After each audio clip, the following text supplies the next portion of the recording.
Welcome to What's New, your channel for everyday solutions.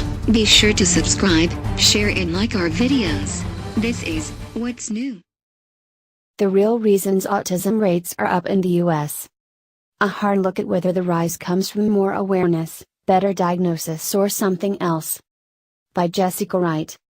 The prevalence of autism in the United States has risen steadily since researchers first began tracking it in 2000. The rise in the rate has sparked fears of an autism epidemic. But experts say the bulk of the increase stems from a growing awareness of autism and changes to the condition's diagnostic criteria. Here's how researchers track autism's prevalence and explain its apparent rise. How do clinicians diagnose autism? There is no blood test, brain scan or any other objective test that can diagnose autism, although researchers are actively trying to develop such tests. Clinicians rely on observations of a person's behavior to diagnose the condition. In the US, the criteria for diagnosing autism are laid out in the Diagnostic and Statistical DSM. The criteria are problems with social communication and interactions, and restricted interests or repetitive behaviors. Both of these core features must be present in early development. What is the prevalence of autism in the US? The Centers for Disease Control and Prevention (CDC) estimates that 1 in 68 children in the US have autism. The prevalence is 1 in 42 for boys and 1 in 189 for girls. These rates yield a gender ratio of about 5 boys for every girl. How does the CDC arrive at this number? CDC researchers collect health and school records for 8-year-old children who live in select US counties. These researchers are part of the Autism and Developmental Disabilities Monitoring Network, which the CDC set up in 2000 to estimate autism prevalence. Every 2 years, trained clinicians scan the records for signs of autism features, such as social problems or repetitive behaviors. They focus on 8-year-olds because most children are enrolled in school and have had routine health assessments by that age too. They then decide whether each child meets the criteria for autism, even if the child does not have a diagnosis, and extrapolate the results to all children in the state. The most recent prevalence estimates are based on data from 11 network sites in 11 states. The CDC plans to focus on 10 of these sites for future assessment. At 6 of the sites, clinicians plan to survey the records of children at both 4 and 8 years of age. How has autism prevalence changed over time? The latest estimate of autism prevalence 1 in 68 is up 30% from the 1 in 88 rate reported in 2008, and more than double the 1 in 150 rate in 2000. In fact, the trend has been steeply upward since the early 1990s, not only in the US but globally, says Maureen Durkin, who heads the network site in Wisconsin. How accurate is the CDC's approach? The strength of the approach is that it takes a snapshot of all children who live in a certain area, not just those who have a diagnosis, according to Eric von Bahn, professor of psychiatry at Oregon Health and Science University in Portland. But, he notes, relying on school and medical records is not as accurate as assessing a child in person. The approach also misses children who have no school or medical records, including some who are homeschooled or live in isolated regions. And children within the monitored areas may not be representative of all children in a state. One indication that the method is imperfect is the fact that autism rates vary dramatically between states. The prevalence in Colorado, for instance, is 1 in 93 children, whereas in New Jersey it is 1 in 41. It is unlikely that the rates nationally vary that much between states, von Bahn says. Instead, the difference probably reflects varying levels of autism awareness and of services offered in those states. Has our definition of autism changed over the years? How people think about and diagnose autism has changed substantially since the diagnosis was first introduced nearly 75 years ago. In 1943, Leo Kanner first coined the term infantile autism to describe children who seemed socially isolated and withdrawn. In 1966, researchers estimated that about 1 in 2,500 children had autism, according to criteria derived from Kanner's description.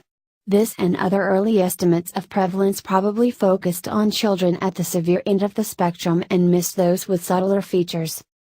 Autism didn't make its debut in the DSM until 1980. In 1987, a new edition expanded the criteria by allowing a diagnosis even if symptoms became apparent after 30 months of age. To garner a diagnosis, a child needed to meet 8 of 16 criteria, rather than all 6 of the previous items. These changes may have caused the condition's prevalence to tick above 1 in 1,400. Then, in 1991, the U.S. Department of Education ruled that a diagnosis of autism qualifies a child for special education services. Before this time, many children with autism may instead have been listed as having intellectual disability. The change may have encouraged families to get a diagnosis of autism for their child. The number of children who have both a diagnosis of autism and intellectual disability has also risen steadily over the years. In 1994, the 4th edition of the DSM broadened the definition of autism even further, by including Asperger's syndrome on the milder end of the spectrum.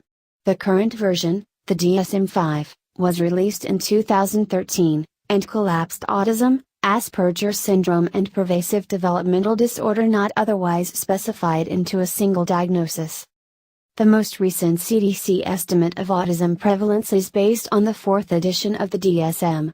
Future estimates will be based on DSM-5 criteria, which may lower autism rates. Has the rising awareness of autism contributed to the prevalence? Increased awareness of autism has undoubtedly contributed to its rise in prevalence, Durkin says. Until the 1980s, many people with autism were institutionalized, rendering them effectively invisible. Studies show that parents who are aware of autism's presentation by living near someone with the condition, for example, are more likely to seek a diagnosis for their children than parents with no knowledge of the condition. Living close to urban centers and having access to good medical care also boosts the likelihood of diagnosis. Greater awareness of autism is also likely to boost CDC estimates by increasing the chances that autism traits, such as lack of eye contact, show up in school and medical records, says Von Bahn. Policy changes may have also played a role. In 2006, the American Academy of Pediatrics recommended screening all children for autism during routine pediatrician visits at 18 and 24 months of age.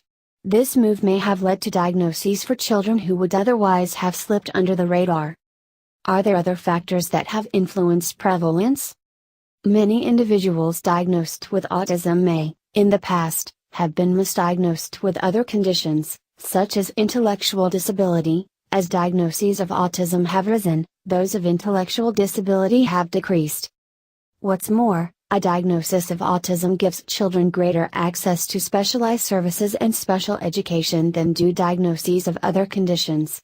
This benefit makes clinicians more likely to diagnose a child with autism, even those who are on the borderline of the clinical criteria. Prior versions of the DSM did not allow for children to be diagnosed with both autism and attention deficit hyperactivity disorder. The DSM-5 allows multiple diagnoses, and most children with developmental delay are routinely screened for autism. Autism prevalence has traditionally been highest in white children in the U.S., but this is starting to change. African American and Hispanic children have lower rates of diagnosis because of a lack of access to services. Widespread screening has improved detection of autism in these groups, and raised overall prevalence. Is there no real increase in autism rates, then? Awareness and changing criteria probably account for the bulk of the rise in prevalence, but biological factors might also contribute, says Durkin. For example, having older parents, particularly an older father, may boost the risk of autism. Children born prematurely also are at increased risk of autism, and more premature infants survive now than ever before. Welcome to What's New, your channel for everyday solutions. Be sure to subscribe, share and like our videos. This is What's New.